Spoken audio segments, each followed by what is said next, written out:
मध्य प्रदेश खाद्य नागरिक आपूर्ति निगम द्वारा कल से 2 दिवसीय आवासीय कार्यशाला का आयोजन किया जा रहा है। इस कार्यशाला का उद्देश्य इस साल गेहूं उपार्जन पर फीडबैक लेना है। साथ ही इस बार के उपार्जन से सबक लेते हुए भावी सुधार और संभावनाओं पर चर्चा की जाएगी। ये जानकारी नागरिक आपूर्ति निगम के अध्यक्ष रमेश शर्मा ने दी।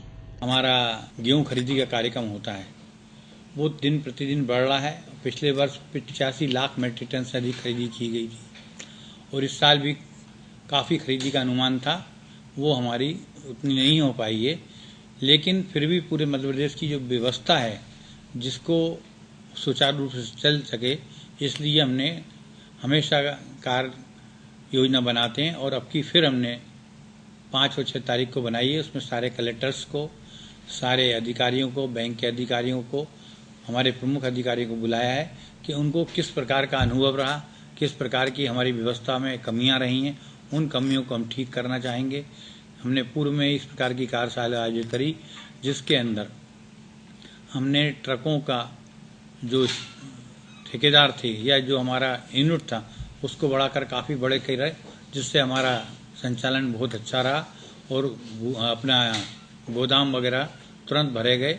इसी प्रकार जो हमारा खरीदी के लिए बाहर जाने की आवश्यकता थी, उसकी व्यवस्था भी पूर्ण रही और मैं समझता हूँ पहली चांस मध्य प्रदेश के अंदर सुचारू रूप से हमारा जो खाद्यान्न लिया गया। इस साल गेहूं उपार्जन अपेक्षाकृत नहीं हो पाया। इस पर रमेश शर्मा ने कहा कि इसके 2 कारण रहे हैं। पहला, किसानों द्वारा माल रोकना और दूसरा, व्यापारियों द्वारा गेहूं की खरीदी करना। तो किसान ने भी कुछ माल रोका। पिछले वर्ष गेहूं का भाव बढ़ गया था, तो हर किसान सोचता है कि थोड़े रोक के दिया जाए। बड़े किसानों ने माल नहीं दिया। दूसरी बात, पिछले 2-4 साल से व्यापारी लोग गेहूं की खरीदी नहीं कर रहे थे, क्योंकि मार्केट रेट नहीं बढ़ रहा था। पिछले वर्ष मार्केट रेट बढ़ा तो व्यापारी वर्ग ने भी बहुत बड़ी खरीदी की है। 5 और 6 जुलाई को प्रशासन अकादमी में आयोजित इस कार्यशाला में नागरिक आपूर्ति विभाग के 9 विभाग हिस्सा ले रहे हैं।